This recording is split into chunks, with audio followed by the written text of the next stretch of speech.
Shamone.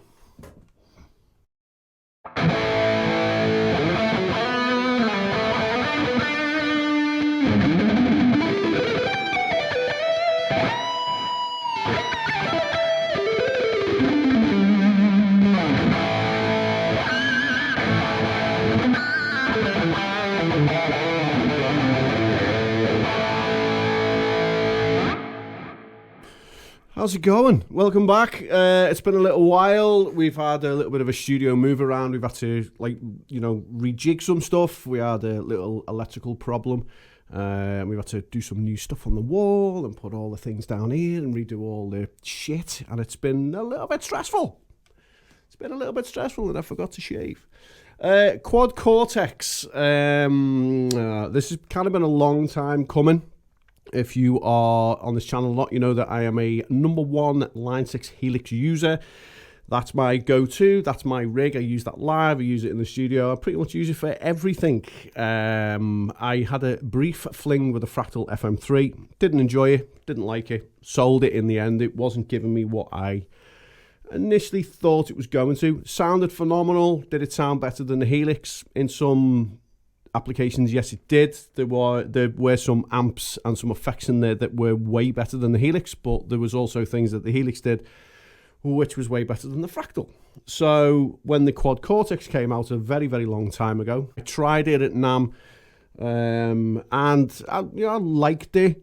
It was okay. There was a few things that obviously needed fixing with it, and they've done that. They've done a load of updates and kind of brought it to the forefront of one of the top models in the world. And it seems to be a lot of people now are really paying attention to it because it will give you most of what the Helix will give you in the realms of snapshots, seamless switching, multiple amps, multiple ins and outs, and it will do all them great things. It's very easy to use, I would say that as well. The touch screen, the jury's kind of still out for me on the touch screen, and the reason for that is what you do with gig protection.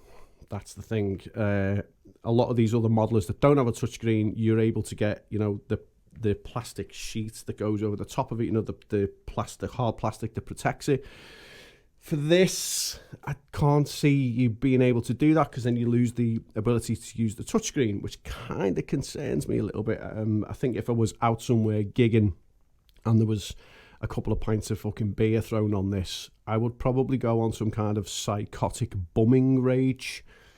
There'd be people going home with sore bum holes if they ruined the Quad Cortex. As far as sounds go, yes, it's very, very, very good. It feels completely different to the Helix, and I do mean it feels completely different.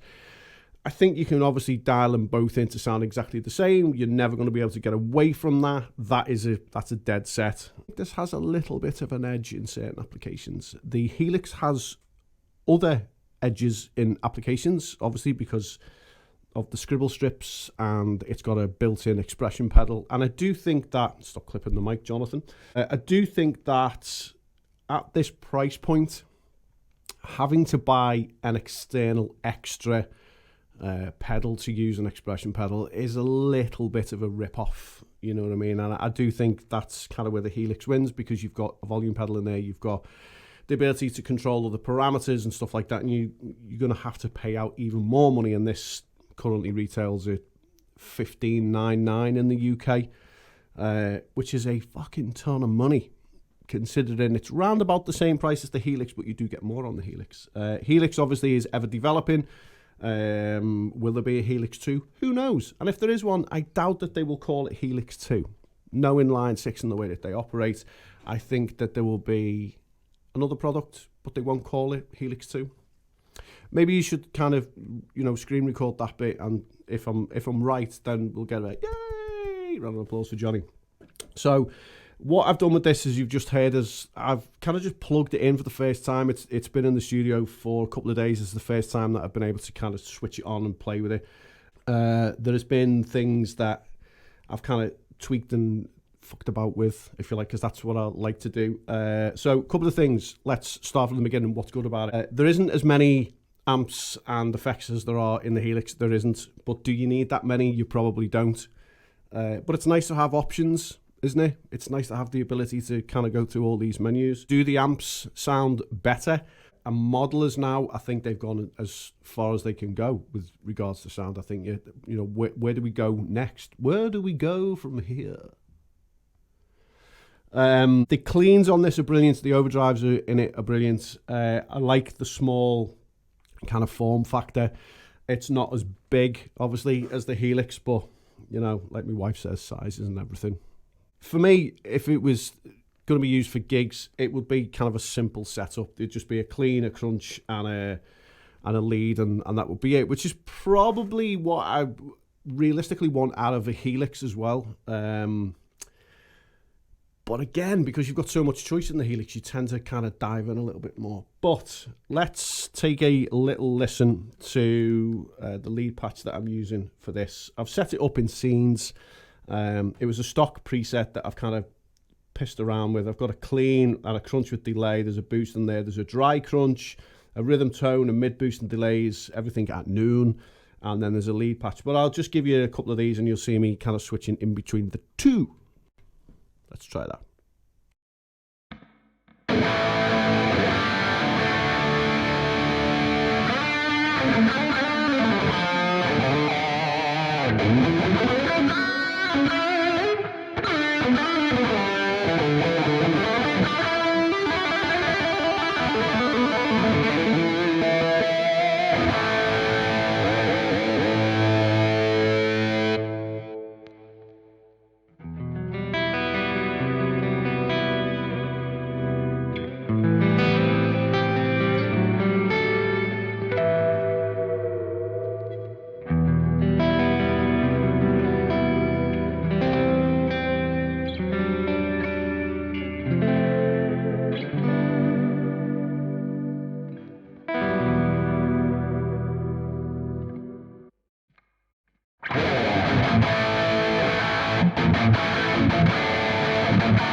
So realistically, I think if I was plugging this in or plugging the Helix in and I asked you to tell me which was which, there'd just be a lot of guessing in the comment section, you know what I mean? I don't think that anybody would be able to pick them out. And it's the same with real amps against modelers now.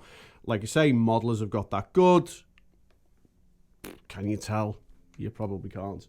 So I think it basically just comes down to what it is you actually need. I really like the Quad Cortex. I really like the Helix. I would say that for the time being, I am going to use both of these in tandem. I am a massive fanboy of Line 6 and the Helix, that's no secret. I've said it a million times before. I said it with the Fractal. I did a video on the Fractal of, you know, you can't handle the truth, which one is best, blah, blah, blah, blah, blah, blah. And I took a ton of fucking shit for that video. A ton of shit. I do think that the capture ability on the Quad Cortex, if I still owned my JCM 800, my Soldano 100, and a Mesa Boogie, which I briefly had, if I still owned them amps, then I think realistically I would probably be putting the Helix in the bin and capturing them amps with the Quad Cortex and using that, because I do long and yearn for that kind of real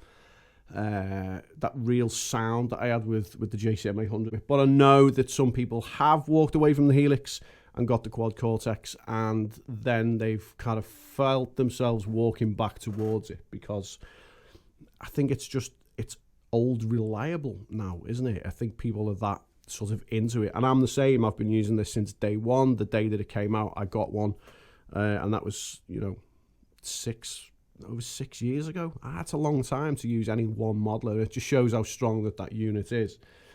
But this is ever growing, ever developing. I would like to see another version with an included expression pedal in there, neural, you know. I can't find any downsides to this unit at all. Can't find any at all. I really can't. And again, if I still owned this Satchel Pussy Melter pedal, which I don't anymore, I sold that, I would be capturing that and using that in this because I miss that pedal, you know. And that's what we do as musicians, because mainly we're dickheads and we buy and sell stuff that we shouldn't. So I'll be making patches on this. I'll be doing performance stuff on it as well. I am going to gig it next week just to kind of see what it's like live. I will be taking the Helix with me just as a in case if I can't kind of sit quite happy with it. But I think it'll be fine. I think it'll be totally fine. I'm going to put it through a Line 6 212 power cab. I think it'll be great. I do think it'll be great. So watch out for more stuff coming. You'll be able to find me on the Neural site as well under Johnny Lee. You'll be able to download my patches from the cloud. Get me all technical and shit. And we'll do some in-depth stuff over the next couple of weeks. All right. As always, thanks for watching. Hit subscribe and the notification bell and come back for some more. Take it easy.